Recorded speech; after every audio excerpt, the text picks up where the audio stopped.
आज का हमारा टॉपिक है रिजर्व्ड कॉन्स्टिट्यूएंसीज। कॉन्स्टिट्यूएंसीज का मतलब क्या होता है ये हम लोगों ने पिछले वाले क्लास में समझा। कॉन्स्टिट्यूएंसी का सिंपल सा मतलब है चुनाव के पर्पज़ के लिए, यानी कि इलेक्शन के पर्पज़ के लिए इंडिया, स्टेट और गांव या फिर म्यूनिसिपली बेसिकली टाउन, इन सभी को जब चुनाव के पर्पज़ के लिए अलग अलग हिस्सों में बांट दिया जाए तो वही हमारा कहलाता है कॉन्स्टिट्यूएंसी। ठीक है, लेकिन यहाँ पे कॉन्स्टिट्यूएंसी के आगे एक वर्ड लगा हुआ है रिजर्व। रिजर्व का मतलब है कि उस कॉन्स्टिट्यूएंसी को रिजर्व कर दिया जाएगा।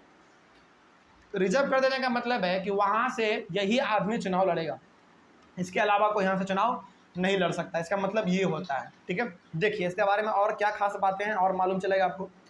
Our constitution makers were worried that weaker sections may not stand a good chance to get elected to the लोक सभा और विधानसभा इलेक्शन। देखिए हम आपको मालूम है कि हमारे इंडिया में पहले ना भेदभाव बहुत होता था, यानी कि लोअर कास्ट और अपर कास्ट में अनटचेबिलिटी वाला सिस्टम था। मतलब कि जो लोअर कास्ट के लोग थे उनको अपर कास्ट वाले लोग देखना भी पसंद नहीं करते थे। आपको ये मालूम है, ये बात किसी से छुपा हुआ है नहीं। ठीक है, तो जब हमारा संविधान लिखा जा रहा था बड़े बड़े लीडर के द्वारा, तो उनको लगा ना कि भाई हम संविधान तो लिख रहे हैं, लेकिन क्या आज से, जैसे हमारा संविधान कब लागू हुआ, 1950 में लागू हुआ, उसके पहले जब हमारा संविधान यानी कि कॉन्स्टिट्यूशन लिखा जा रहा था तो हमारे लीडर को लगा ना कि भाई कॉन्स्टिट्यूशन हम लोग आज लिख रहे हैं, लेकिन आने वाले 100 साल 150 साल के बाद क्या हमारे इंडिया के लोअर कास्ट के लोगों को भी विधानसभा लोकसभा में चुनाव जीत के आने का मौका मिलेगा कि नहीं मिलेगा? उनको डर था। तो उन्होंने क्या किया, उन्होंने संविधान में एक प्रोविज़न बना दिया। क्या बना दिया कि किसी खास जगह से उसको रिजर्व कर दो कि वहाँ से यही चुनाव लड़ेगा तो यही लड़ेगा, इसके अलावा कोई चुनाव नहीं लड़ेगा। इससे क्या होगा, जैसे मान लीजिए किसी जगह को रिजर्व कर दिया कि वहाँ से लोअर कास्ट का ही लोग चुनाव लड़ेगा, इससे क्या होगा, लोअर कास्ट को बढ़ावा मिलेगा, ताकि वो लोग भी चुनाव को जीतेंगे, MP MLA बनेंगे और अपने लोगों के लिए काम करेंगे। इसीलिए हमारे जो कॉन्स्टिट्यूशन के मेकर थे, जिन्होंने हमारे संविधान को बनाया, उनको ये डर था कि आने वाले समय में लोअर कास्ट को दबाया जाएगा। इसीलिए क्या करो, उनको पहले ही मौका दे दो, पहले ही पावर दे दो कि भाई तुमको क्या करना है, नहीं कि हम तुम्हारे लिए क्या कर रहे हैं, तुम्हारे लिए हम सीट रिजर्व कर दे रहे हैं और तुम ही वहाँ से केवल चुनाव लड़ोगे, तुम्हारे अलावा कोई नहीं लड़ेगा। ये चीज़ हमारे संविधान में है। आगे देखते हैं और समझ में आएगा।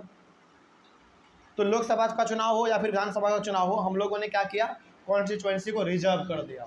ठीक है, आगे they may not have the required resources, education and contacts to contest and win elections against others. अब देखो लोअर कास्ट है, गरीब है, कोई चुनाव को जीतना चाह रहा है, लड़ना चाह रहा है, तो ऑब्वियस ही बात उसके पास पैसा नहीं है, रिसोर्स नहीं है, उतना पावर भी नहीं है, तो क्या उसका कोई भी बात नहीं सुनेगा, उसको तो फिर दबा दिया जाएगा। लेकिन हमारे संविधान के मेकर्स ने कहा कि नहीं, आपके लिए भी हम प्रोविज़न संविधान में बना रहे हैं, आपको घबराने वाली बात बिल्कुल नहीं है। ठीक है, आगे देखते हैं फिर क्या हुआ। देखो, so the makers of our constitution thought of a special system of reserve constituencies for the weaker section. और इसीलिए हमारे कॉन्स्टिट्यूशन के मेकर ने हमारे संविधान में रिजर्व कॉन्स्टिट्यूएंसी का प्रावधान डाल दिया कि भैया ये जो एरिया है ये रिजर्व है, यहाँ से केवल लोअर कास्ट के चुनाव लोग लड़ेंगे, अपर कास्ट के लोग यहाँ से चुनाव नहीं लड़ सकते हैं। इस प्रकार का उसमें प्रोविज़न बना दिया गया।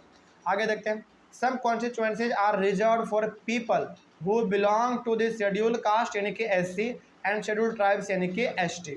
इसीलिए हमारे संविधान में ये कहा गया है कि कुछ कॉन्स्टिट्यूएंसी ऐसे होंगे जो कि SC और ST के लिए क्या कर दो, रिजर्व कर दो, यानी कि वहाँ से केवल SC और ST के लोग ही चुनाव लड़ेंगे, अपर कास्ट OBC जनरल ये सब कोई वहाँ पर चुनाव नहीं लड़ पाएगा। जैसे हमारे इंडिया में जब लोकसभा का चुनाव होता है तो लोकसभा चुनाव के लिए भी बहुत सारे ऐसे कॉन्स्टिट्यूएंसी हैं जिसको रिजर्व कर दिया गया है, भैया केवल वहाँ से SC और ST ही चुनाव लड़ेंगे, आप लोगों से कोई चुनाव वहाँ पे नहीं लड़ेगा।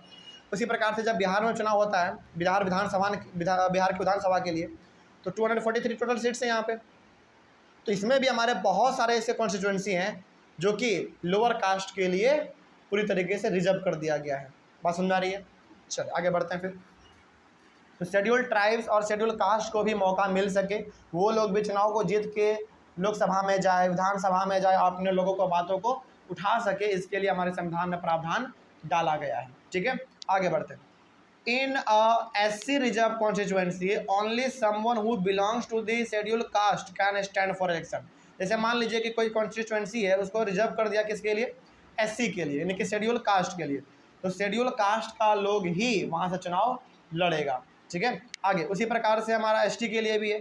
Similarly in ST reserve constituency only some who belongs to the scheduled tribes can stand for election, यानी कि जिस एरिया को ST के लिए रिजर्व कर दिया गया वहाँ पे ST वाले लोग चुनाव लड़ेंगे, जिस एरिया को SC के लिए रिजर्व कर दिया वहाँ से SC वाले लोग चुनाव लड़ेंगे। वहाँ पे जनरल OBC ये सब जाके चुनाव नहीं लड़ सकता, ये पूरी तरीके से एकदम रिजर्व कर दिया जाता है। आगे बढ़ते हैं, उसके बाद देखा जाए इसमें currently in the Lok Sabha 79 seats यानी कि constituency are reserve for the schedule caste and 41 for the schedule tribes. यदि हम लोग बात करें अपने इंडिया में जो हमारा लोकसभा का चुनाव होता है, इंडिया के लोकसभा के चुनाव होते हैं ना, तो लोकसभा में 79 सीट्स यानी कि 79 कॉन्स्टिट्यूएंसी ऐसे हैं जो कि शेड्यूल कास्ट के लिए रिजर्व कर दिया गया है। वहाँ से केवल और केवल शेड्यूल कास्ट के ही लोग चुनाव लड़ेंगे। उसी प्रकार से 41 ऐसे कॉन्स्टिट्यूएंसी हैं जिसको शेड्यूल ट्राइब के लिए रिजर्व कर दिया गया है कि वहाँ से केवल शेड्यूल ट्राइब के लोग ही चुनाव लड़ेंगे। देखो ऐसा क्यों किया गया है, लॉजिक एक ही है, इसलिए किया गया है ताकि जो हमारे लोअर कास्ट के लोग हैं यानी कि SC और ST उनको भी मौका आगे बढ़ने का मिल सके, वो भी अपने लोगों के लिए बात रख सके। ठीक है, आगे बढ़ते हैं। उसके बाद this system of reservation was extended later at the district and local level.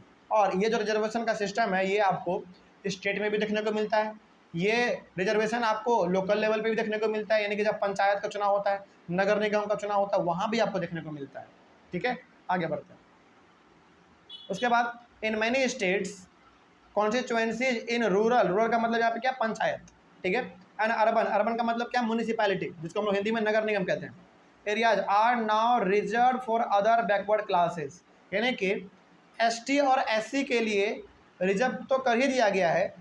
और यहाँ पे अब धीरे धीरे पंचायत में यानी कि पंचायती राज का जब चुनाव होता है गांव में और म्यूनिसिपैलिटी का जब चुनाव होता है शहर में, तो यहाँ पे OBC के लिए भी अब सीट क्या किया जा रहा है, रिजर्व किया जा रहा है, ताकि OBC वाले को भी मौका मिल सके। कोई डाउट इसमें? चलिए आगे बढ़ते हैं। The proportion of reserve constituencies varies from state to state. अब देखो किस स्टेट में कौन से कास्ट को कितना रिजर्वेशन मिला है कॉन्स्टिट्यूएंसी के मामले में, ये अलग अलग स्टेट में अलग अलग वेरी करता है। जैसे हमारे बिहार में कुछ यानी कि हमारे बिहार में SC और ST के लिए अलग अलग सीट रिजर्व किया गया होगा। उसी प्रकार से उत्तर प्रदेश में अलग अलग किया गया होगा, मध्य प्रदेश में अलग अलग किया होगा, महाराष्ट्र में अलग अलग किया गया होगा। यानी कि अलग अलग स्टेट में SC ST OBC के लिए सीट को अलग अलग बंटवारा कर दिया कि भैया ये तुम्हारा सीट रिजर्व है, तुम लोग ही केवल यहाँ से चुनाव लड़ोगे, इसके अलावा कोई नहीं। ठीक है, आगे बढ़ते हैं। उसके बाद 1/3 of the constituencies are reserved for women candidates in rural and urban areas. अब देखो जब गाँवों में पंचायत का चुनाव और शहर में नगर निगम का जब चुनाव होता है तो यहाँ पे 1/3 सीट जो है ना वो महिलाओं के लिए रिजर्व कर दिया गया है। महिलाओं के लिए मतलब कि केवल महिलाएं ही उस जगह से चुनाव लड़ेंगी। जैसे ये जो हमारा वार्ड संख्या 20 है, जहाँ पे हम लोग अभी पटना में रह रहे हैं, वार्ड संख्या 20 है हमारा ये। ठीक है, वार्ड संख्या 20 में हमेशा आपने कभी गौर किया कि यहाँ से हमेशा महिलाएं ही चुनाव लड़ती हैं, केवल महिलाएं, एक भी पुरुष आपको नहीं दिखेंगे। क्यों? क्योंकि इलेक्शन कमीशन ने इस वार्ड संख्या 20 को महिलाओं के लिए रिजर्व कर दिया गया है। ठीक है, तो अर्बन एरिया में म्यूनिसिपैलिटी के लिए और रूरल एरिया में पंचायत के लिए भी हमारे महिलाओं के लिए सीट को रिजर्व कर दिया गया है ताकि वहाँ से महिलाएं भी चुनाव लड़ सकें। केवल महिलाएं चुनाव लड़ सकती है, उसके अलावा कोई नहीं। कोई डाउट है इसमें? तो ये हो गया हमारा कंप्लीटली रिजर्व्ड कॉन्स्टिट्यूएंसीज। ठीक है, रिजर्व कॉन्स्टिट्यूएंसी का सिंपल सा मतलब क्या हो गया, कॉन्स्टिट्यूएंसी को यानी कि अलग अलग एरिया को रिजर्व कर देना, ST के लिए, SC के लिए, OBC के लिए, महिलाओं के लिए, ताकि वो लोग ही केवल वहाँ से चुनाव लड़ सके, यानी कि उसको बढ़ावा मिल सके। ठीक है, आगे बढ़ते हैं। उसके बाद हमारा नया टॉपिक है वोटर लिस्ट। कितना बारा है देख लेते हैं पहले। चलो कोई बात नहीं, इसको हम लोग अपने इसी क्लास में कवर करने की कोशिश करते हैं। वोटर लिस्ट देखा जाए क्या होता है। जब चुनाव आता है तो आपने ये जरूर सुना होगा कि अपना वोटर लिस्ट में नाम जुड़वा लो, ऐसा कुछ आपने सुना होगा। तो ये वोटर लिस्ट है क्या देखा जाए, देखो वोटर लिस्ट कुछ नहीं है, बस क्या है, जैसे हमने कहा कि इलेक्शन के पर्पज़ के लिए कॉन्स्टिट्यूएंसी में हम लोग अपने स्टेट को बांटते हैं। ठीक है, अब होता क्या है ना, जिस कॉन्स्टिट्यूएंसी में आप हैं यानी कि जिस एरिया में आप बिलोंग करते हैं उस एरिया का एक रजिस्टर होता है। ठीक है, और यदि आपका उम्र 18 साल या 18 साल से ऊपर का हो गया है तो आपका नाम उस रजिस्टर में होता है, और यदि उस रजिस्टर में आपका नाम है और आपके पास वोटर आईडी कार्ड है तो जाके आप अपने लीडर के लिए वोट दे सकते हो। और मान लीजिए कि आपका ना 18 साल अभी तुरंत पूरा है और आपका वोटर लिस्ट में नाम नहीं है, यानी कुछ रजिस्टर में नाम आपका नहीं है, तो अब क्या करोगे, आप जाओगे, ऑफिस इसका होता है, वहाँ पे जाओगे और बोलोगे उसको कि देखो मेरा उम्र 18 साल हो गया है, हमको अब वोट देना है, तो मेरा नाम क्या करो, आप वोटर लिस्ट में ऐड कर दो, ताकि हम भी अपने चुनाव में हम भी अपने लीडर को वोट दे सकें। यही होता है हमारा वोटर लिस्ट। वोटर लिस्ट को ना आप ऐसे समझो, आपके स्कूल का जो अटेंडेंस होता है वही हमारा वोटर लिस्ट है। बस आपके अटेंडेंस में क्या होता है, अटेंडेंस वाले रजिस्टर में वो क्या होता है, सारे बच्चे का नाम होता है उस क्लास का, जितने भी बच्चे हैं, वही बात इसमें है बस। तो आपके क्लास में जो रजिस्टर होता है उस रजिस्टर में उन सारे बच्चों का नाम होता है जो उस क्लास में पढ़ते हैं। उसी प्रकार से वोटर लिस्ट में उन सारे लोगों का नाम होता है जो कि 18 साल या 18 साल के ऊपर के हैं, और वो उसी का नाम होगा केवल जो उस कॉन्स्टिट्यूएंसी में रहता है। ठीक है, चलिए अब इसके बारे में थोड़ा सा डिटेल में देख लेते हैं क्या लिखा हुआ है।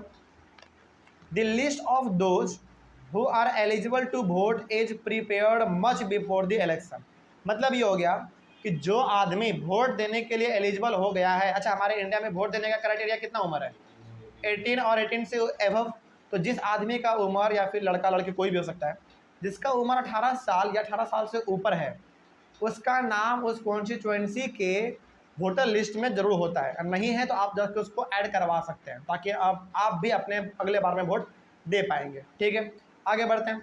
तो हर बार जब चुनाव होता है ना, तो वोटर लिस्ट को निकाला जाता है और वोटर लिस्ट को प्रिपेयर किया जाता है। वोटर लिस्ट को प्रिपेयर करने का मतलब है कि भाई इसमें से कौन आदमी है जो कि मर गया, कौन है जिसका नाम इसमें ऐड करना है। ये हर साल चुनाव से पहले होता है, समझिएगा ध्यान से, क्योंकि देखो कई बार आदमी क्या होता है, डेथ कर जाता है, कई बार क्या होता है जिसका उम्र नया 18 साल हुआ उसको नाम उसमें ऐड भी तो करना है। तो चुनाव से पहले एक 4-5 महीना पहले ये सब काम होता है, जिसमें आप अपना वोटर लिस्ट में नाम ऐड करवा सकते हैं। या फिर जैसे मान लीजिए कि आपके दादाजी पहले वोट देते थे, लेकिन आपके दादाजी अब नहीं रहे, वो चले गए इस दुनिया से, अब क्या करोगे, आप वोटर लिस्ट से उसका नाम कटवा दोगे, जाके बोलोगे कि भाई देखो ये आदमी अब नहीं रहा, इसका नाम क्या कर दो, काट दो, तो काट दिया जाएगा। ठीक है, तो ये हमारा हर 5 साल पे चुनाव से पहले जो है ना प्रिपेयर किया जाता है, यानी कि इसको बेसिकली अपडेट किया जाता है, किसी का नाम ऐड करना है, किसी का हटाना है, यही सब चीज़ होता है इसमें। आगे, this list is called the electoral roll and is commonly known as voter list. और इस रजिस्टर में जितने भी प्रकार के लोगों का नाम है, यानी कि जो लिस्ट बना हुआ है लोगों का, इसको हम लोग कहते हैं इलेक्टोरल रोल। रोल का मतलब क्या, एक तरीके से रोल नंबर, मतलब क्या, रोल नंबर। ठीक है, और हम लोग कॉमन भाषा में इसको क्या कहते हैं, वोटर लिस्ट कहते हैं। ठीक है, तो इसका नाम याद रखिएगा, वोटर लिस्ट का दूसरा नाम इलेक्टोरल रोल होता है। ठीक है, लेकिन हम लोग अपने आम भाषा में इसको वोटर लिस्ट कह देते हैं। आगे बढ़ते हैं। In our country all the citizens aged 18 and above can vote in an election. हमारे इंडिया में क्या क्राइटेरिया है, जिस लड़का या फिर जिस लड़के का 18 साल उम्र या 18 साल से ऊपर हो गया है वो जाके वोट दे सकता है। ठीक है, आगे बढ़ते हैं। Some criminals and persons with unsound mind can be denied the right to vote but only in rare situation. अब देखो कई बार क्या होता है ना, जो भयंकर क्रिमिनल होता है, भयंकर क्रिमिनल एकदम, जिसके ऊपर बहुत सारा केस है, जिसको बहुत मतलब कि खतरनाक आदमी है, उससे वोटिंग अधिकार छीन लिया जाता है। हालांकि कभी भी किसी के पास पावर नहीं है कि उसके वोटिंग राइट को छीना जाए, लेकिन हाँ यदि कोई बड़ा खतरनाक आदमी है, बहुत खूंखार आदमी है, उसके ऊपर बहुत सारे केस हैं, इस केस में गवर्नमेंट क्या करती है, उससे उसका वोटिंग राइट छीन लेती है, मतलब कि वो आदमी वोट नहीं दे सकता। ठीक है, और जो अनसाउंड माइंड होता है, अनसाउंड का माइंड मतलब क्या हो गया, अनसाउंड माइंड का मतलब हो गया जो थोड़ा सा माइंड से अनस्टेबल है, जो थोड़ा सा उनका मानसिक संतुलन ठीक नहीं है, तो उस प्रकार के आदमी से वोटिंग राइट छीन लिया जाता है, मतलब कि उसको वोटिंग देने का अधिकार नहीं होता। लेकिन हाँ ऐसा बहुत ही कम केस में होता है, बहुत कम केस, यानी कि लाखों लाख में आपको इसमें से 1-2 ऐसा मिलता है बस, नहीं तो नहीं, वो भी नहीं मिलता है, मतलब कि ऐसा बहुत कम होता है। ठीक है, लेकिन हाँ यहाँ से आपने ये भी जान लिया कि जो क्रिमिनल होगा, जो अनसाउंड माइंड होगा, अनसाउंड माइंड का मतलब क्या, जिसका मानसिक संतुलन थोड़ा सा बिगड़ा हुआ होगा, थोड़ा सा ज़्यादा, मतलब ये होगा कि थोड़ा एकदम भयंकर पागल है, इस प्रकार से इसके वोटिंग राइट को नहीं, मतलब कि इसको वोटिंग देने का अधिकार नहीं होता है, छीन लेते हैं लोग। लेकिन हाँ ऐसा बहुत कम होता है। ठीक है, क्योंकि वोटिंग देने का अधिकार सबके पास होता है।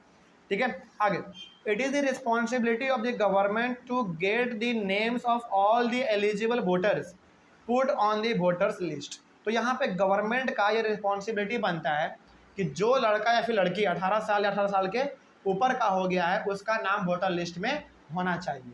नहीं है तो जाओ भाई एक बार पूरा अनाउंस कर दो अपने मोहल्ले में जाके। अनाउंस भी किया जाता है, इस बात को आप याद रखिएगा। यानी कि चुनाव से पहले गवर्नमेंट अपने माइक को लेकर आपके मोहल्ले में आती हैं, कभी कभी अनाउंस भी करती है कि भाई जिसका उम्र 18 साल या 18 साल के ऊपर का हो गया वो जाके अपने वोटर लिस्ट में नाम ऐड करवा लीजिए, ताकि आप लोग भी वोट जाके दे सके। ठीक है, ये चीज़ हमारा होता है, ये गवर्नमेंट का रिस्पॉन्सिबिलिटी है, ये हम लोग का नहीं है, गवर्नमेंट का। आगे, when new persons attain voting age names are added to the voter list. तो जो आदमी वोटर लिस्ट के क्राइटेरिया को फुलफिल कर देगा, मतलब कि जिसका उम्र 18 साल हो जाएगा, उसके नामों को वोटर लिस्ट में ऐड किया जाएगा। ठीक है, names of those person who move out of a place और those who are dead are deleted. अब कई बार क्या होता है ना, आदमी जॉब करने के पर्पज से या फिर अपना घर परिवार लेके पूरी तरीके से एक शहर छोड़ के दूसरे शहर चल जाता है, तो यहाँ पे भी क्या करना होता है, उसके नामों को उस वोटर लिस्ट से हटाना पड़ता है, और जहाँ पे वो गया है वहाँ के वोटर लिस्ट में उसका नाम ऐड करना पड़ता है।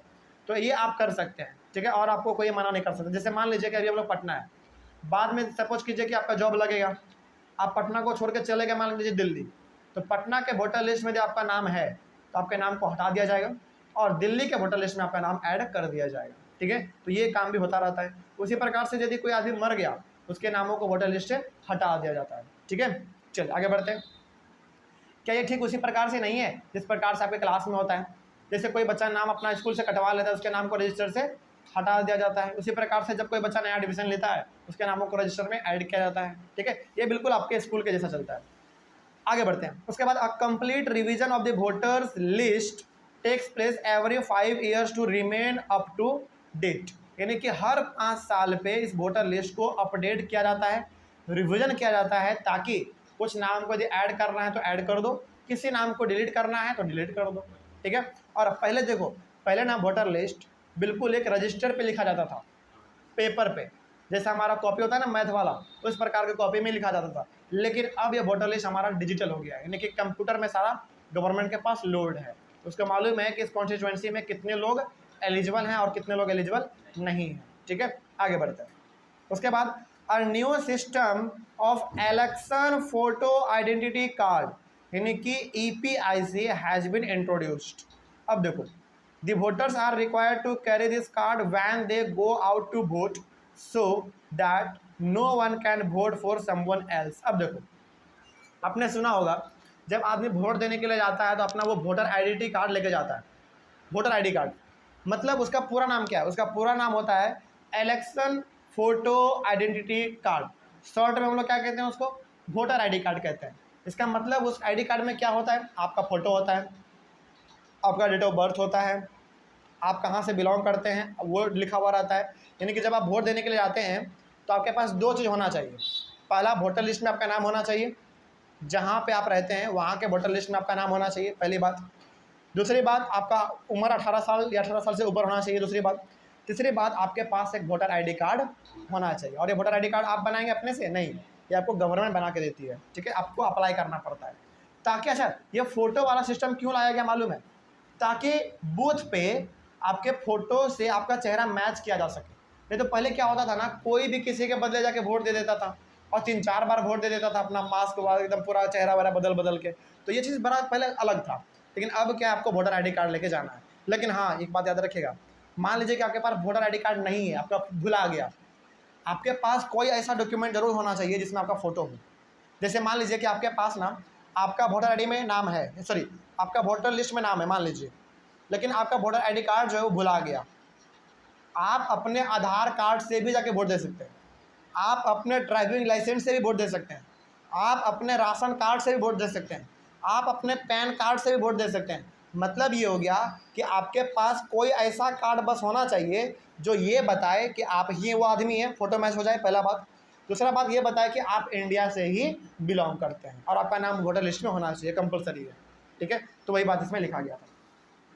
उसके बाद तो जो वोटर आईडी कार्ड होता है इसको वहाँ पे लेके जाना पड़ता है जब चुनाव होता है। और मान लीजिए गुम हो गया है तो कोई भी आप कार्ड लेके चले जाइए जिसमें आपका फ़ोटो हो, जो ये साबित करे कि आप इसी मोहल्ले से बिलोंग करते हैं। ठीक है, आगे, but the card is not yet compulsory for voting, लेकिन इस कार्ड को वोटिंग के लिए कंपलसरी आज तक नहीं किया गया है। मतलब ये होगा कि आपके पास यदि वोटर आईडी कार्ड है तो ठीक है, आप जाके चुनाव लेने के आप वोट दीजिए, लेकिन आपके पास मान लीजिए वोटर आईडी कार्ड नहीं है तो क्या आप वोट नहीं दे पाएंगे?